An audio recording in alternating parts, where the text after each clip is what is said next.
Hello friends, नमस्ते। अब की बार पटवार पार और पटवार 2020 की जो गणित हैं और गणित का हमारा एक चैप्टर चल रहा है प्रतिशत, और प्रतिशत का आज 5वां भाग है। ठीक है, आज हम जनसंख्या पर आधारित क्वेश्चन करेंगे। जनसंख्या से संबंधित कुछ क्वेश्चन हैं, उनके बारे में जानकारी कर रहे हैं, या उन क्वेश्चनों को कैसे हल कर सकते हैं। जनसंख्या पर आधारित प्रश्न, तो इन प्रश्नों को करने का खास कोई जैसे ट्रिक नहीं होता है, परंतु ये लगभग सारे प्रश्न हैं जो ये कर्मागत केस पर निर्भर करते हैं या डिपेंड करते हैं। कर्मागत केस पर डिपेंड करते हैं। आप सोचते होंगे कि कर्मागत केस क्या है, जैसे हमने पिछले वीडियो के अंदर भी पढ़ा होगा। तो कर्मागत केस हैं जो एक सक्सेसिव SUCCESSIVE सक्सेसिव केस पर, जिसको इंग्लिश में कहते हैं, तो इन केस पर ये डिपेंड करते हैं। तो हम क्वेश्चन के माध्यम से एक अच्छी तरीके से समझ रहे हैं। तो हमारा फर्स्ट क्वेश्चन है, दिल्ली की जनसंख्या प्रत्येक वर्ष 4% बढ़ती है, तो 2 वर्ष बाद जनसंख्या 67,700 हो तो 2 वर्ष पहले जनसंख्या कितनी थी। तो इसको बिल्कुल शॉर्ट ट्रिक में आप और कम समय में इसको हल करना है। सॉल्यूशन करते हैं। सबसे पहले क्या लिखा है, दिल्ली की जनसंख्या प्रत्येक वर्ष 4% बढ़ रही है। कितनी बढ़ रही है? 4%। तो आपको पता होना चाहिए 4% का भिन्न रूप क्या होता है। तो 4 और प्रतिशत के बराबर हमेशा 1/100 होता है। तो बटे के अंदर कितने आएंगे? 100। फिर इसको काट दो, 4 एकम 4 और 25 चौका 100 बराबर हो जाएगा 1/25। तो भिन्न का रूप क्या बन गया? 1/25, और 1/25 के बराबर होता है 4%। अब देखते जाना, ये पहले की जनसंख्या और ये है बाद की, इतना ध्यान रह जाएगा। अब देखते हैं, अब आधार क्या है इसका? 25 है। आधार कितना है? 25 है। तो पहले की क्या आ रही थी? 25 है, 25 थी शुरुआत में। अब 4% बढ़ रही है, नहीं ऊपर की तरफ जा रही है। कितनी बढ़ी? अंश के अंदर कितना? 1। तो 25 और 1 26, बाद में कितनी होगी? 26।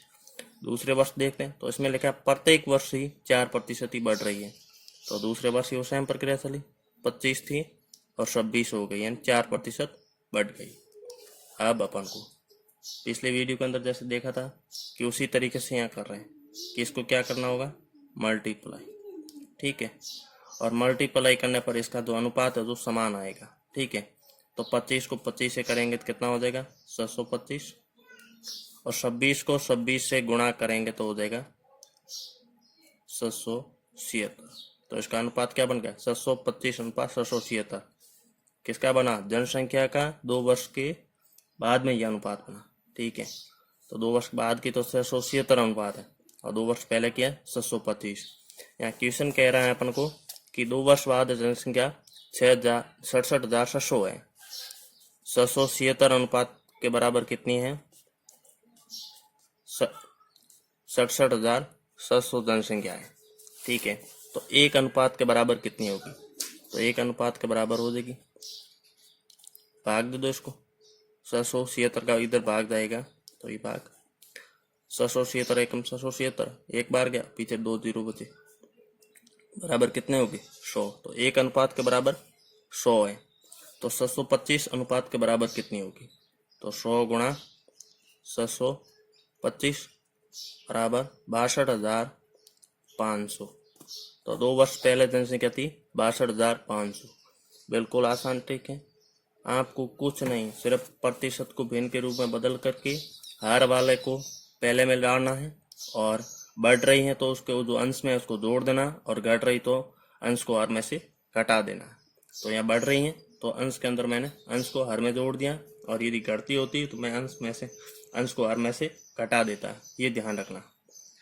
फर्स्ट क्वेश्चन क्लियर हुआ। सेकेंड क्वेश्चन का एक और तमाशा देखिए आप। सेकेंड क्वेश्चन, जोधपुर की जनसंख्या पहले वर्ष 20% बढ़ती है।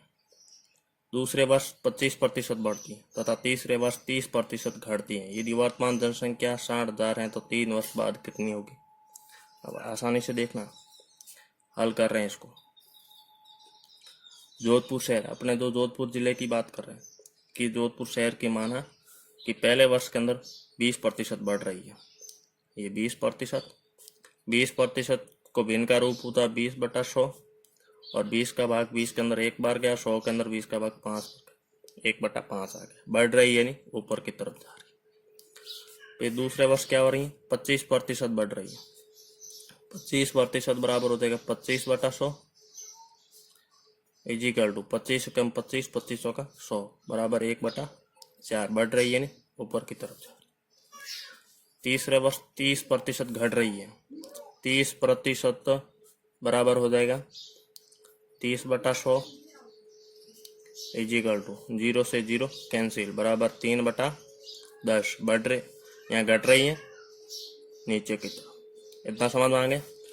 अब यहाँ देखना, ये तो है पहले का और ये है बाद, जब बढ़ने के बाद में या घटने के बाद। पहले देखना, पहले वर्ष में क्या हो रही है, बढ़ रही है। तो पहले वर्ष में पहले की कितनी है 5, हर के अंदर कितना है 5, बढ़ रहा है यानी हर को अंश के अंदर साथ में जोड़ दो, 5 और 1 6। फिर दूसरे वर्ष 25% बढ़ रही है तो हर में कितना पहले में 4, तो 4 यहाँ रखना। फिर बाद में क्या होगा, बढ़ रही है 4 और 1 5 हो गया। तीसरे वर्ष 30% घट रही है तो पहले कितनी थी 10, घट गई तो घटी कितनी 3 घटी, तो 10 में से 3 के पीछे रहे 7। इतना हो गया। अब इनको पहले वालों को सबको आपस में क्या कर दो, मल्टीप्लाई। इसको भी मल्टीप्लाई गुणा कर दो।